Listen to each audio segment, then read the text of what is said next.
اور جب مال آیا تو انصار کو نہیں ملا، دوسروں کو ملا. جی ہاں، لیکن انصار کے لیے کوئی جلن نہیں ہوئی. یہ ایثار کی بات تھی. تو میں نے اسی پر بات کری تھی کہ دین میں نصیحت اور خیرخواہی ہے کہ خیر کا بھلا چاہو، بھلا کرو. کچھ نہیں کر سکتے تو ہاں سبق یاد رکھو. یہ دعا مانگو. تو مہاجرین نے سیاح کے انصار اپنے ایثار اور قربانی میں بہت آگے نکل گئے. تو جنت کے درجے اور اللہ کے انعام اکرام تو ان کو ملیں گے، ہمیں کیا ملے گا؟ ہم کو کھلایا پلایا ٹھہرایا سب کچھ کیا، تو ہم تو ان کے درجے کو نہیں پا سکتے. ہمارے لیے کیا شکل ہے؟ آپ نے فرمایا نہیں، ایسا بات نہیں ہے. تم بھی ان کی فضیلت کو حاصل کر سکتے ہو.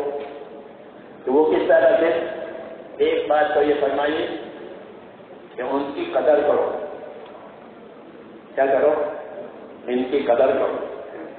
ہاں، کہ جو کام ہم نہیں کر سکتے ہیں یہ کر لیتے ہیں، جو ہم سے نہیں ہو سکتا وہ یہ انجام دے دیتے ہیں.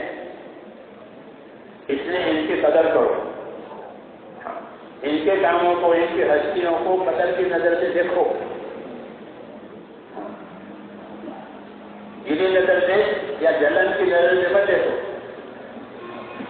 ان کی قدر کرو. یہی سنت طریقہ سکھایا. جب کوئی ہمارا آدمی، ہماری کوئی جماعت یہ کام کر رہے ہیں تو کہ ان کی قدر کرو. جیسے کوئی بیٹا ماں باپ کی خدمت کرتا ہے تو ماں باپ کی نظر میں اس کی قدر ہوگی. جی ہاں، نہ بیٹے تو سب ہیں، لیکن ان کی ماں باپ کے نظروں میں اس کی قدر ہوتی ہے. تو ایسے کہ ماں باپ کو ہمدردی ہوتی ہے، ایسے ہی ہمدردی کا سبب دے کر کے ہم کو یہ سمجھایا کہ ایک دوسرے کی قدر کرو.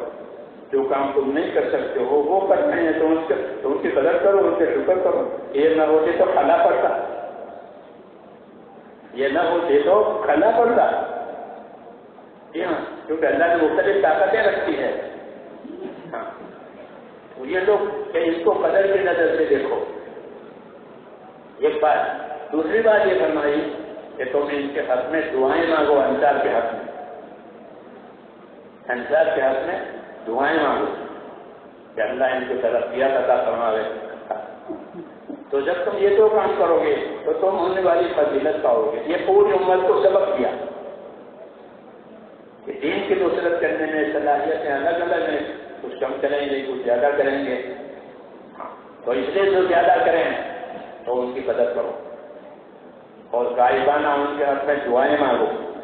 صحابہ کرام ایک دوسرے کے حق میں دعائیں مانگتے ہیں. حیات صحابہ میں مستقل ہے یہ مضمون کہ حضرات صحابہ حتیٰ کہ رسول اللہ صلی اللہ علیہ وسلم بھی اپنے ساتھیوں کے لیے دعا مانگتے ہیں. اور کچھ صحابہ بھی آپس میں ایک دوسرے کے لیے دعا مانگتے. کہ دعا مانگنا یہ مدد کرنا ہے، دعا مانگنا یہ تعین کرنا ہے، دعا مانگنا یہ قدردانی ہے.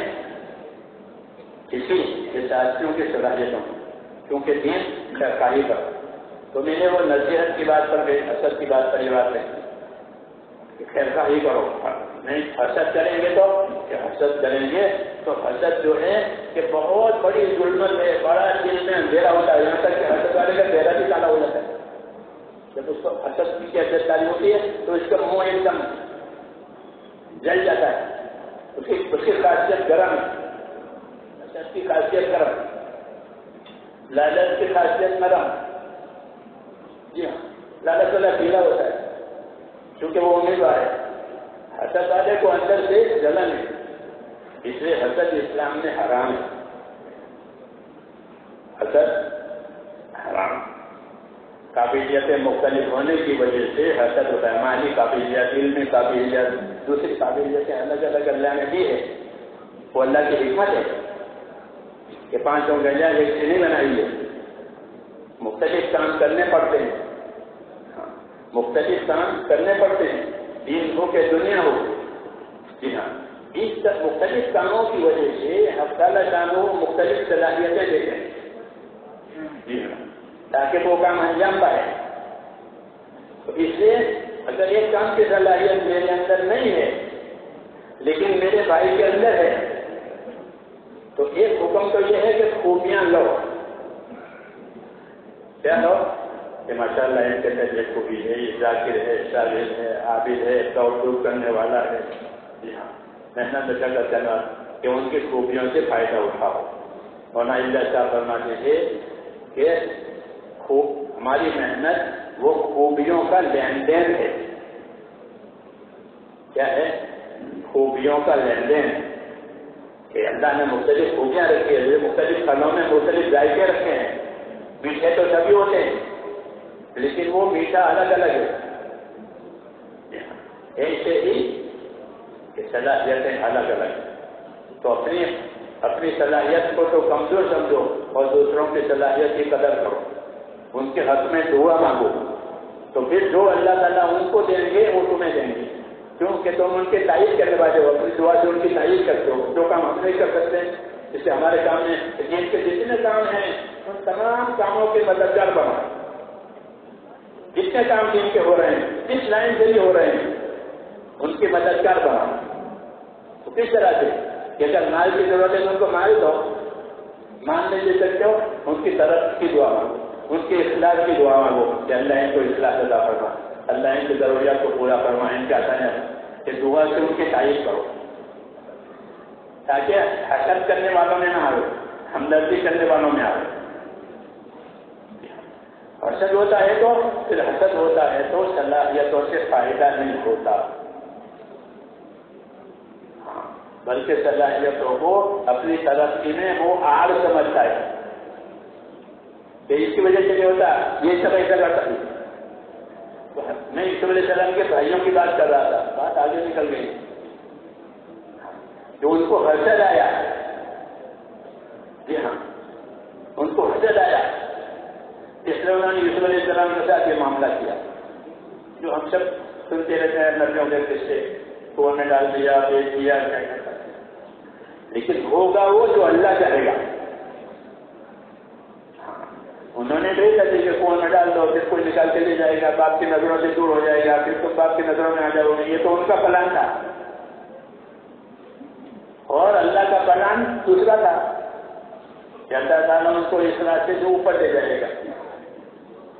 جی ہاں، اس پر اللہ نے فرمایا تھا واللہ غالب علی امرہ ولکن اکثر الناس لا یعلمون. اللہ اپنے فیصلے پر غالب اور قادر ہے، لوگ جانتے نہیں یہ ہو جائے گا، یہ ہو جائے گا. کہ نہیں، جو اللہ طے کرے گا وہ ہوگا.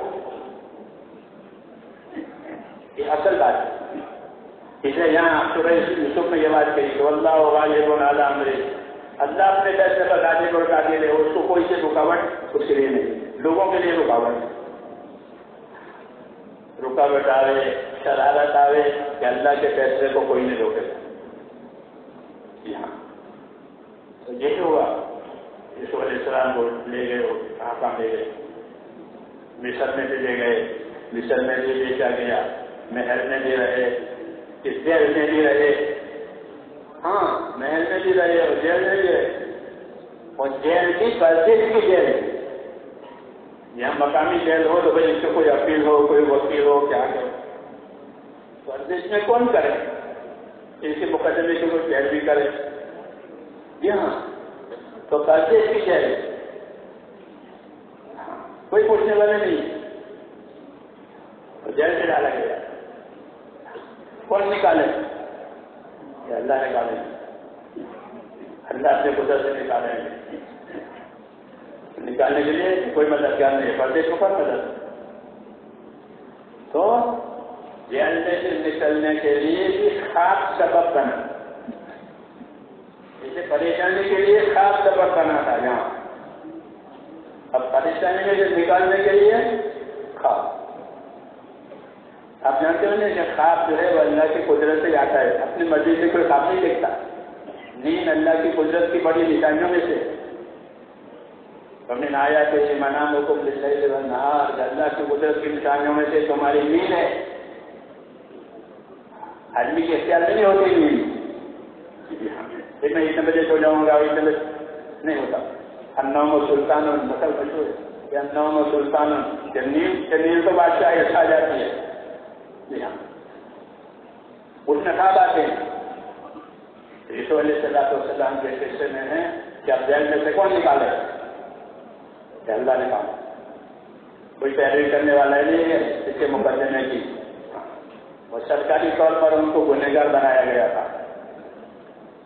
جی ہاں، وزیر کے گھر میں تھے نا، سرکاری طور پر گنہگار ہے. اب اس کی اپیل کون کرے کہ نہیں اللہ کریں گے؟ تو وہاں بھی خواب آیا ہے بادشاہ کو، اور اس کو اپنی تعبیر کی ضرورت پڑی. رسول کرم والے نے تعبیر کا علم پہلے ہی دیا تھا، آپ کی تعبیر بتائیے. اب بادشاہ نے کہا اس کو یہاں لے آؤ. یوسف علیہ السلام آنے کے لیے تیار نہیں ہوئے، جیل میں سے نکلنے کے لیے تیار نہیں.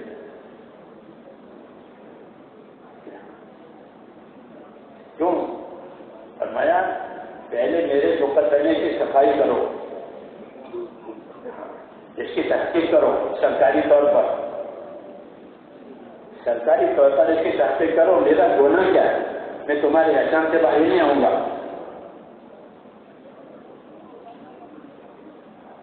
چنانچہ سرکاری طور پر اس کی تحقیق ہوئی. بادشاہ نے سب کو بلایا، عورتوں کو بلایا.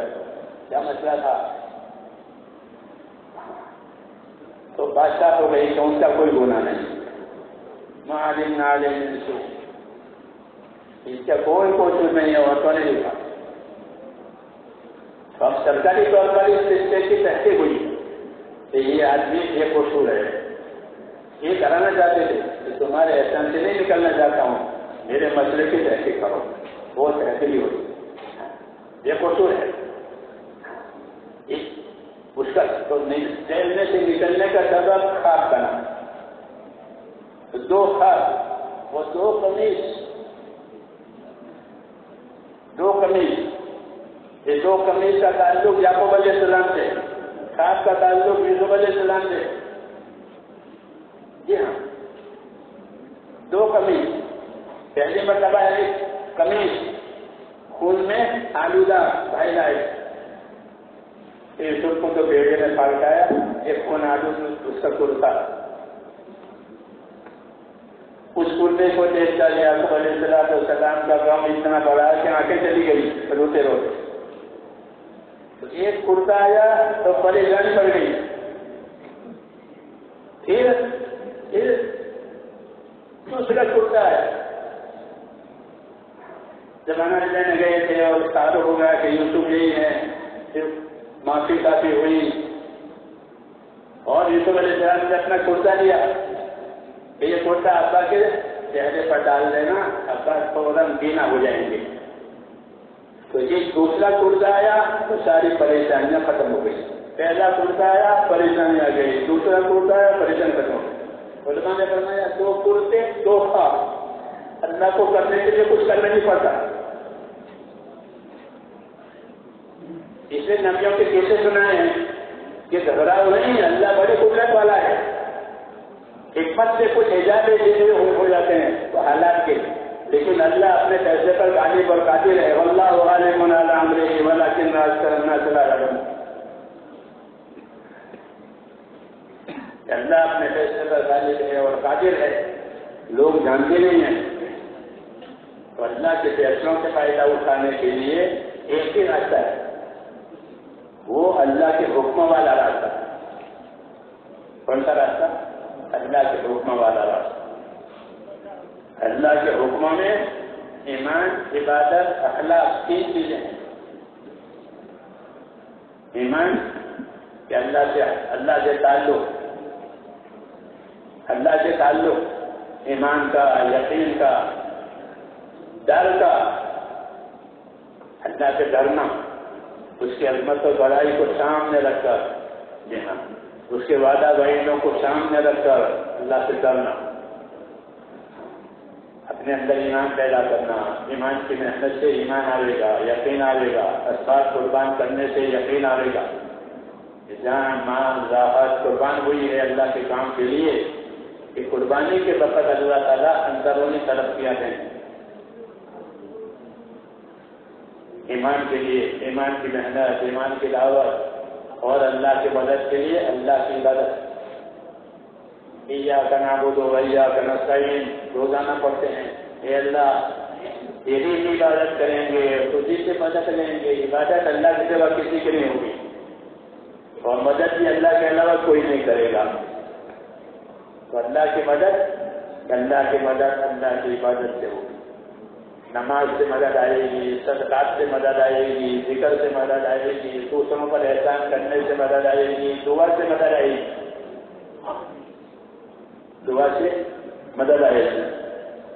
مدد کے راستے بہت کھولے ہیں اللہ تعالیٰ، اسلام میں بڑی خوبیاں ہیں، جی ہاں بہت، اللہ سے لینے کے راستے بہت، اللہ کو راضی کرنے کے راستے بہت، جی ہاں جسے دین آسان ہے، اللہ نے دین کو آسان کیا، مگر دین کو سیکھنا ضروری ہے۔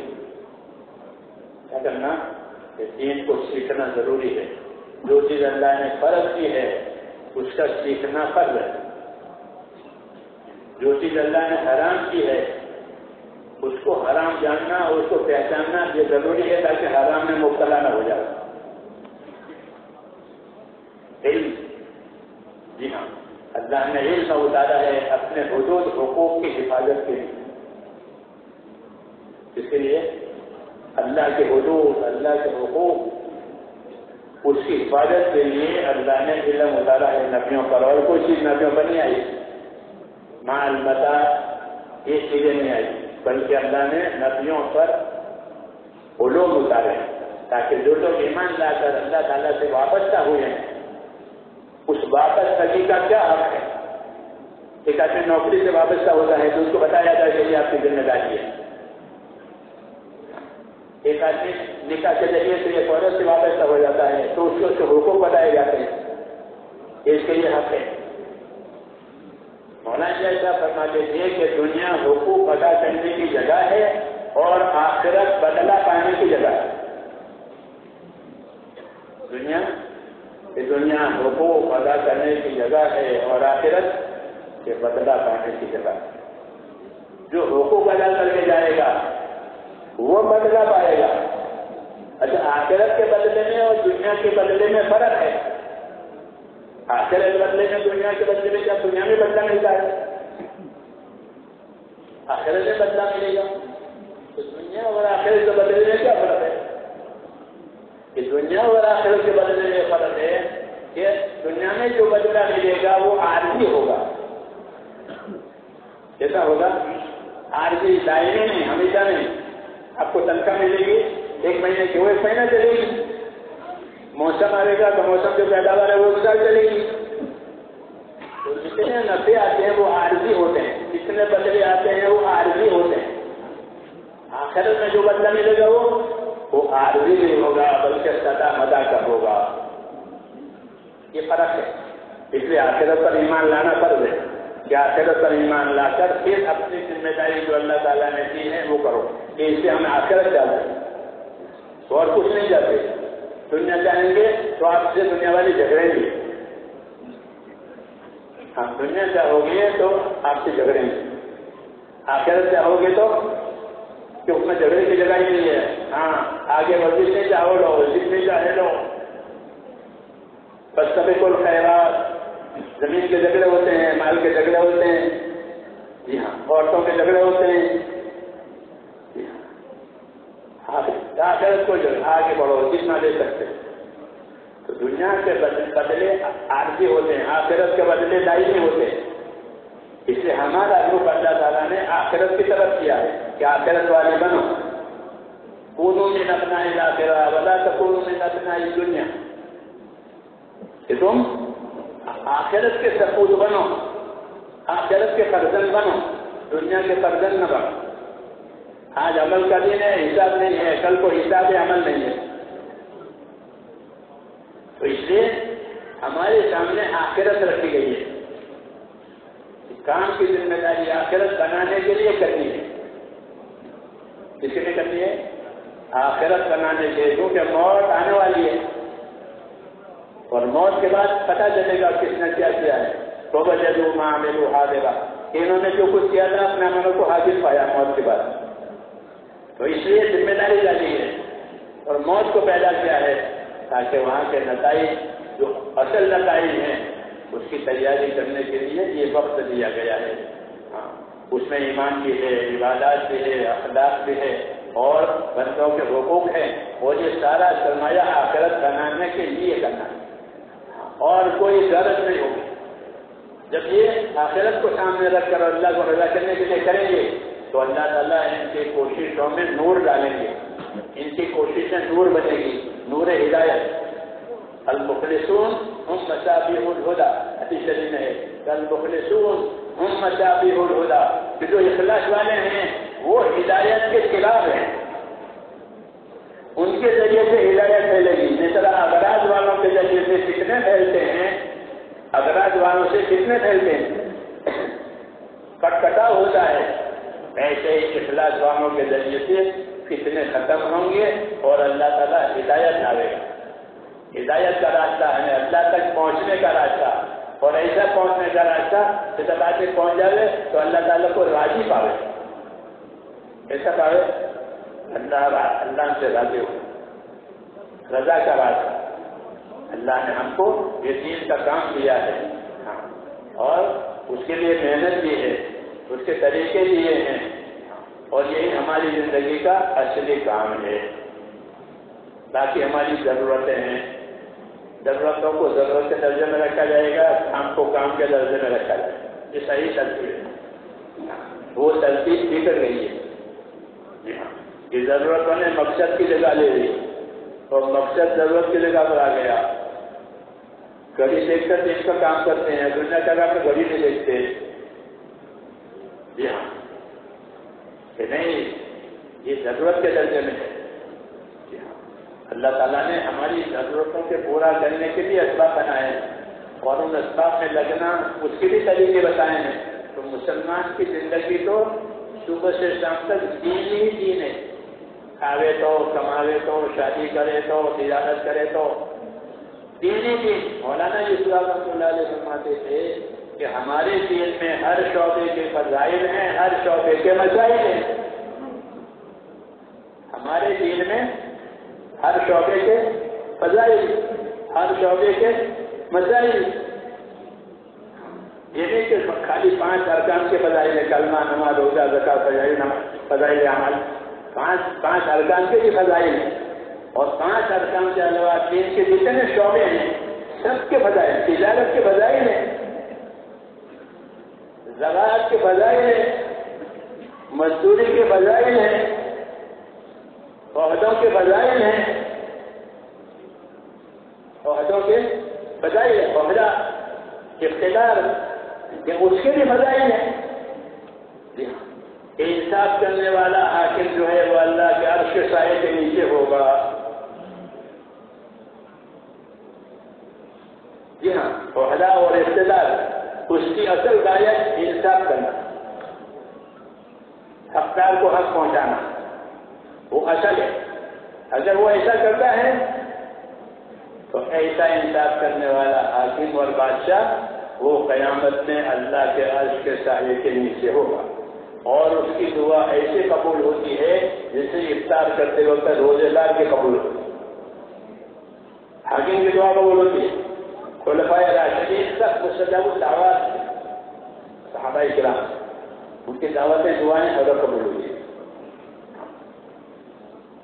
یہ فضائل ہیں اس کے اقتدار کے، عہدے کے، تجارت کے فضائل، کھیتی کے فضائل، مزدوری کے فضائل. یہ تو ذریعہ معاش ہے، اس کے فضائل ہیں اور اس کے مسائل بھی ہیں. تجارت کے مسائل، حلال حرام، اور تجارت کے فضائل. تجارت میں کیا ملے گا کہ سچا اور ایماندار تاجر اللہ گھر کے عرش کے سائے کے نیچے ہوگا. کھیتی کے بجائے کھیتی کھڑی کر رکھی ہے. ابن عباس فرماتے تھے کہ کھڑی کھیتی سستی پڑتی ہے اور اس کا ثواب کھیتی والے کو ملتا ہے.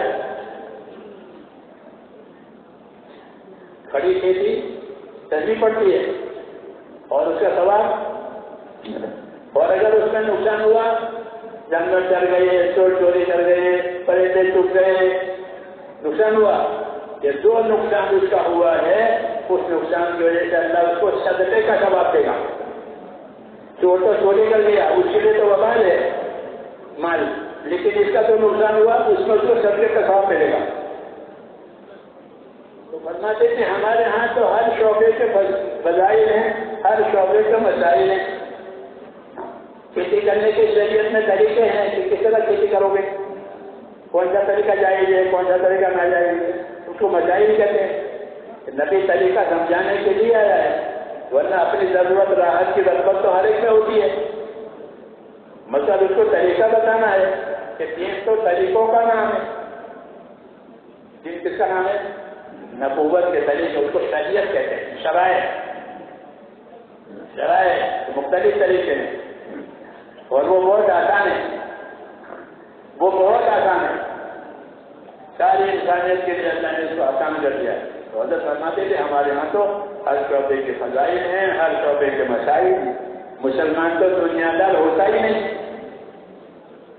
مسلمان دنیا دار نہیں ہوتا، دنیا دار تو کافر ہوتا ہے کہ وہ دنیا ہی جانتا ہے، آخرت کو وہ مانتا نہیں ہے۔ اللہ حیاتنا دنیا نموت ونحیا وما نحن بمبعوثین، یہی دنیا ہے، مریں گے جئیں گے پھر کچھ نہیں، یہ ان کا کچھ عقیدہ، یہ باطل ہے۔ بلکہ جس طرح ماں کے پیٹ سے لا کر کے اللہ نے ایک دنیا دکھائی ہے، ایک عالم دکھایا ہے، موت کے بعد دوسرا عالم دکھائیں گے، اس میں کرنے نہ کرنے کی بات ہوگی، یہاں ضرورت پورا کرنے نہ کرنے کی باتیں ہوتی ہے، وہاں کرنے نہ کر کیا کیا تھا، کیا نہیں کیا تھا، حکم کتنے پورے ہوئے تھے، اس کو آخرت کہتے ہیں۔ آخرت اصل ہے، کیوں کہ آخرت کو بقا ہے، آخرت کو بقا ہے، اس کو خلوص کہتے ہیں، ہمیشہ کے لیے۔ حضور صلی اللہ علیہ وسلم نے قسم کھا کے یہ بات فرمائی کہ میں خدا کی قسم کھا کے یہ بات کہتا ہوں جس کے قبضے میں میری جان ہے کہ مرنے کے بعد انسان کے لیے یا تو جنت ہے یا دوزخ ہے، تیسری جگہ نہیں ہے۔ یہ بات قسم کھا کے فرمائی۔ والذی نفس محمد بیدہ ما بعد الموت دار الا الجنۃ او النار، میں اس پروردگار کی قسم کھا کے کہتا ہوں جس کے قبضے میں میری جان ہے کہ آدمی کے مرنے کے بعد کوئی ٹھکانا نہیں، یا جنت یا دوزخ۔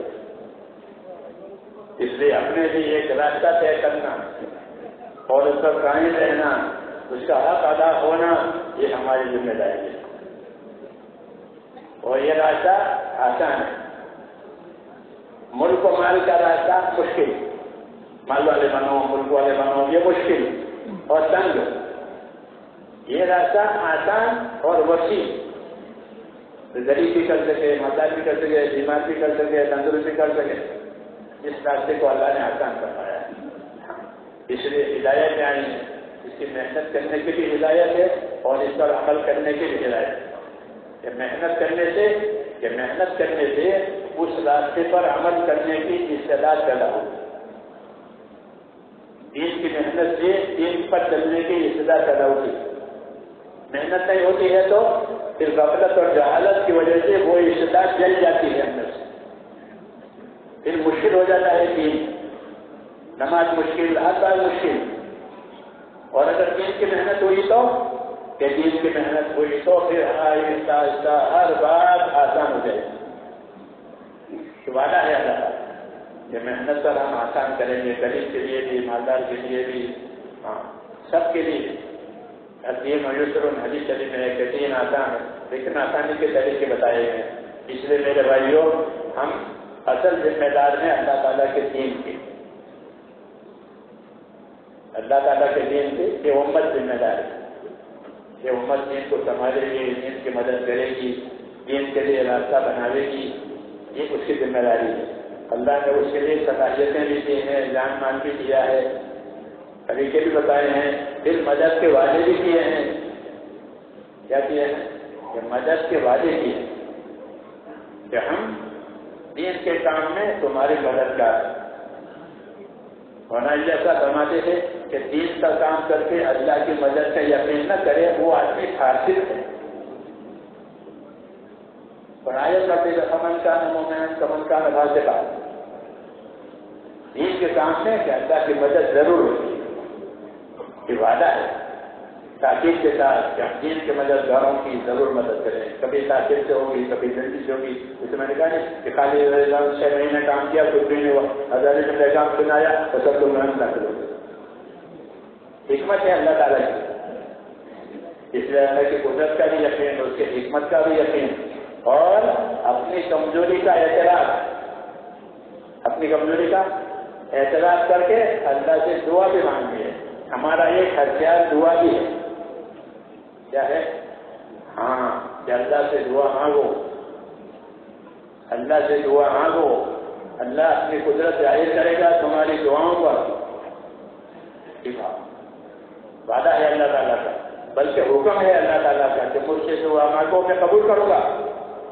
تو اب کیا رہ گیا؟ خود ہی فرمایا دعا مانگو میں قبول کروں گا.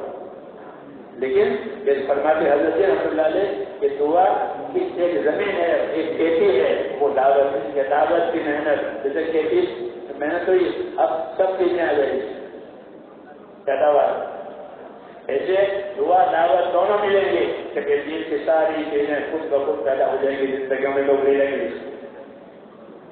ہاں, فاسق توبہ کرے گا, فاسق توبہ کرے گا. دین کی محنت آنے کی وجہ سے اندر کوئی چیز پیدا ہوتی ہے تو وہ توبہ کرتا ہے, اور جو پہلے سے پابند ہے وہ ترقی کرے گا اللہ کی طرف. جی ہاں, تو یہ ہے. اس لیے کہا کہ جو محنت کریں گے ہم ان کو اپنے راستوں کی ہدایت دیں گے. جو جس لائن میں اس راستے کی ہدایت اللہ اس کو دیں گے. محنت کرنے کی وجہ سے سوچ بوجھ پیدا ہوگی. اب اس کو سیکھنا پوچھنا ضروری ہے کہ میرے اللہ کا کیا حکم ہے, کیا طریقہ ہے. اس کو علم کہتے ہیں, علم و ذکر. علم و ذکر اس لیے ہے تاکہ تمہیں اس کے طریقے معلوم ہو جائیں, اس کے اونچ نیچ معلوم ہو جائے, اس کی فضیلت فائدے معلوم ہو جائیں, اور محرومی کے کیا اسباب ہیں وہ بھی معلوم ہو جائیں. علم و ذکر سے یہ فائدہ ہوتا ہے. اس کا علم لیا, سیکھا اور اس کا عمل کیا کہ پھر اب کوئی رکاوٹ نہیں. اب اللہ تعالیٰ اس کے محنت اور اخلاص کے وقت ان کو نوازے. اس سے فرمایا ابشروا واملوا ما یسرکم, بتانا چلو اور امیدوار رہو اللہ تعالیٰ سے ایسے حالات کے کہ جو تمہیں خوش کر دیں گے. اللہ ایسے حالات لاوے گا کہ جو تمہیں خوش کر دے گا. گھبرانے کی کوئی بات نہیں ہے, بلکہ مسئلہ اللہ تعالیٰ کے ہاتھ میں ہے. تو قاعدے کی بات یہ بتائی کہ جو لوگ اپنا اور خدا کا معاملہ صحیح کر لیں گے تو اللہ ان کا اور مخلوق والا معاملہ صحیح کرے گا. اوپر سے معاملہ صحیح ہے کہ نیچے کا معاملہ صحیح ہوئے گا. دشمنوں کو اللہ دوست بنائیں گے. دشمنوں کو دشمن کے رکاوٹ ڈالتے ہیں کہ وہی دوست بنائیں گے. یہ امید دلائی اصل اللہ بینکم وبین ما علیکم مودہ. یہ امید ہے کہ تمہارے درمیان میں اور لوگوں کے درمیان میں جسے تمہاری دشمن ہو رہی ہے اللہ محبت پیدا کر رہی ہے. کہنے سے فتح مکہ کے بعد محبت پیدا ہو گئی, عداوت ختم, لوگ اس دین میں داخل ہو گئے. اللہ نے وہ عداوت اٹھائی, محبت کے دروازے کھول دیے. تو اللہ تعالیٰ اپنے فیصلے پر غالب اور قادر اپنی قدرت سے کرتے ہیں, حکمت سے کرتے ہیں. اس لیے کہتے ہیں ہمارے مولانا انعام اللہ کہتے ہیں کہ لگے رہو. ایک جملہ تھا ان کا جب قرآنوں کا جوڑ لگے رہو, پھر نتیجہ کہتے ہیں اللہ جائے. تو اس کے لیے تیار ہیں آپ حضرات. اللہ تعالیٰ ہم سب کو